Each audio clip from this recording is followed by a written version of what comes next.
This is Ephesians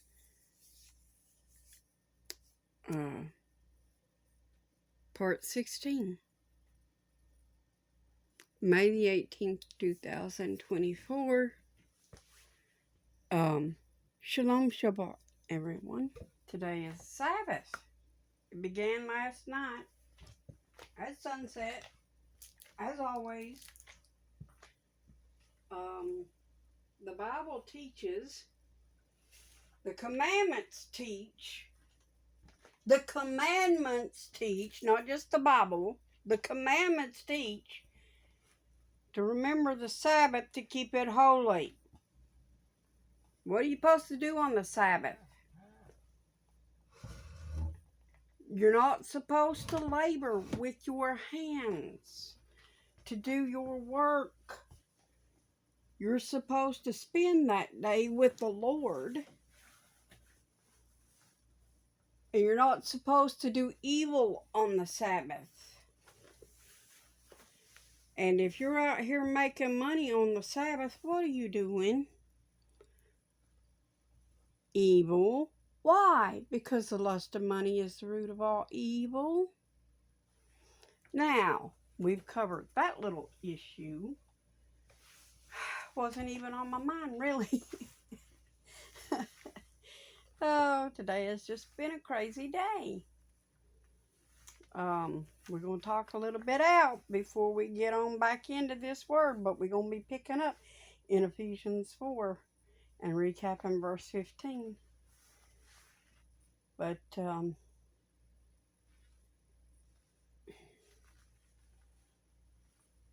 certainly we should be about the Father's business every day, not just on Sabbath.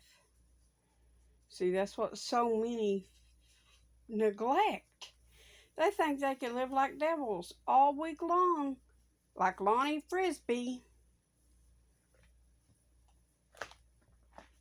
from back in the day. Look him up if you don't know who that is. If you've watched the movie Jesus Revolution, then you know more about him than I do, likely.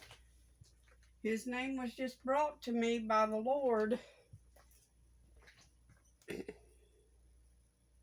One day I was talking. I knew about Catherine Coleman a little bit more because, well, the Lord brought that to me too. I didn't know her either.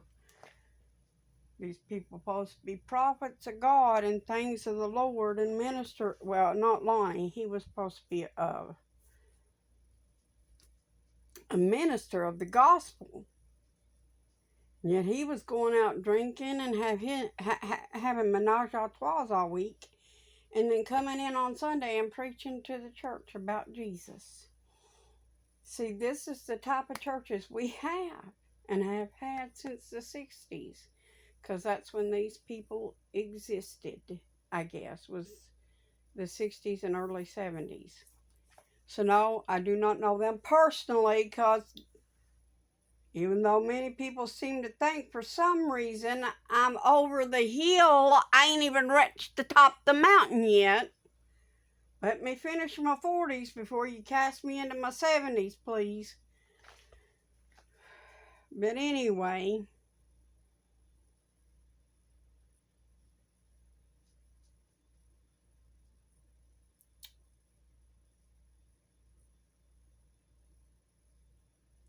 there's a lot of foolishness inside the churches today. I posted some stuff. Give me just one moment. As I was saying, I posted some stuff on my Facebook. Same name as I have on the YouTube. And my name is actually pronounced Crystal, not Crystal. There are many people who seem to not pay much attention to the spelling of my name. That is the actual spelling of my name.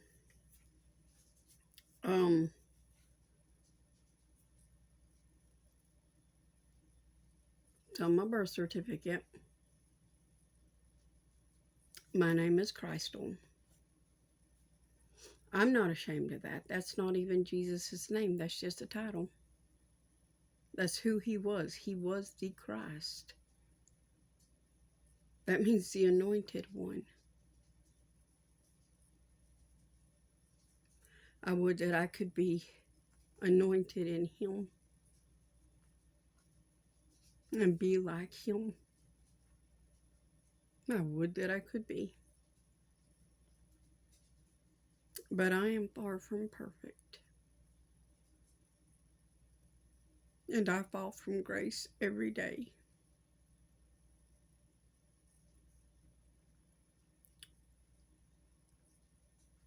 We all do, I guess. The Bible teaches that we have fallen. We have fallen and come short the grace of God.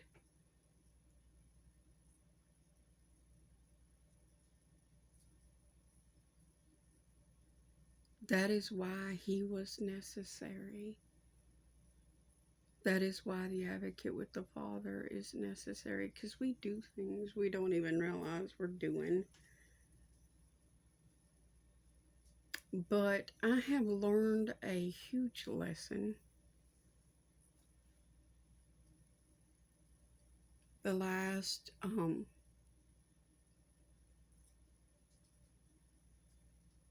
of weeks was like a whirlwind. Weird stuff was happening again. And I had to walk a path I had never walked in my days. Whether I wanted to or not, I had to go that path. Would I have chosen it? No. I would have preferred to stay on the other one. But the tempter comes. The tempter comes, and here's what we don't always realize. Sometimes the tempter comes and he dresses things in such a beautiful way that we think it's God sending us something. You know, that's how he deceived Eve in the garden. Made her think, this is what God wants you to have. Take this. Here's your little apple. But it wasn't really an apple. I'm just putting it that way for my modesty's sake. Because I really have an issue with this stuff.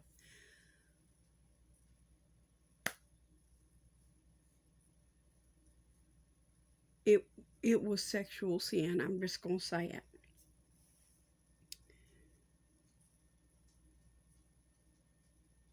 And Satan said to her when he beguiled her, no, the Lord wants you to have this, right? He tricked her by saying that because he knows once you do this, you'll be as the gods. You'll be one of us, he said. And so he tricked her right into that. And see, if we're not careful, ooh, doggy, he can beguile us the same way. He can say to us, Jesus wants you to have this thing. And if it's something you already was hoping for or desirous of to begin with, oh boy, it's going to make it a lot harder to resist that temptation, ain't it?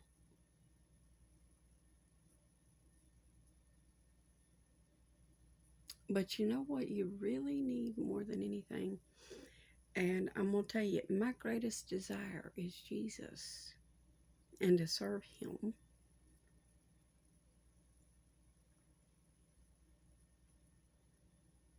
And, but there was a few other things that was in the back of my mind, dormant. Things I hadn't thought of since I was a little girl.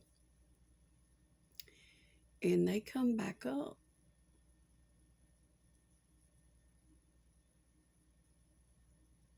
The devil will dig anything out the trash.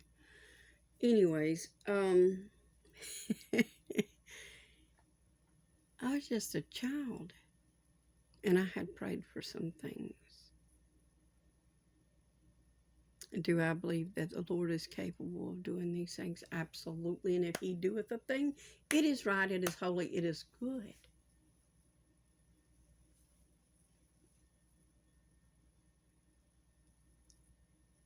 But we have to be careful not to let temptation slip into that. If it is of the Lord, it will be. But it will be in a holy way, not in a deviant way. I'm trying to put this in the nicest ways I can. It will not be in an unholy way. It will not be um,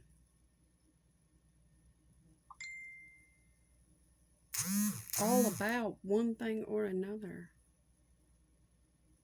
You see, my thoughts is that if it doesn't edify God, what is its purpose? What is its purpose? This is the question I always ask about everything. This is how I help break down temptation when it comes to me. I'll look at things from a spiritual aspect and say, how does this edify the Lord? How can this help me grow in the Lord? And if it can't, then I usually just cast it out the door. But something was said to me the other day, which planted its little seed. Pip. You got to be careful what you take in, people. Don't think you don't. Because even one intrusive thought can lead you down a road you don't want to go down. And Brother Krause preached last night about breaking down strongholds. And I am still working on uploading the second part of the church. It takes a little while with the way I have to do it now. But as soon as that gets uploaded, I will get it posted on Facebook. But it's uploaded now on the tube. And just as soon as it is finished, I will be posting that.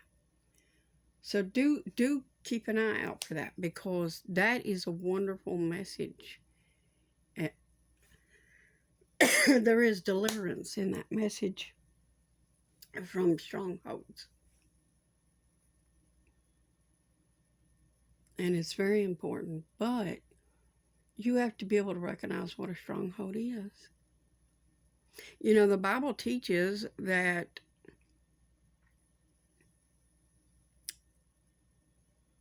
the very elect will be deceived if it were possible.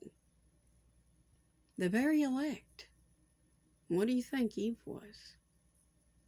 When she was deceived by Satan in the garden, she thought she was doing something. See, because Satan painted that. Pay attention here, Christians.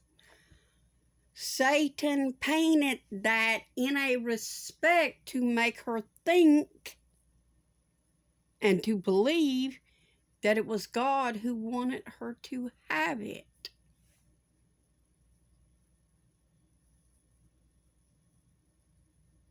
Be careful what you entertain. Satan will paint to you in your minds things you think God wants you to have. And Satan will make it look like it's God doing it when it's him, because he's using that to draw you away from God, just like he did Eve, just like he did Adam. See, Adam was a partaker of that fruit too, and he wasn't even beguiled by Satan to do it.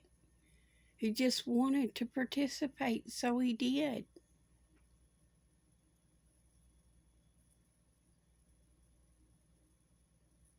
If we are not careful, we will allow ourselves just to go participate in something and be beguiled by the devil in the simplest of things, thinking it's just innocent. And you got to keep your eyes open. We're going to talk more about this in the next part. I'll see you there.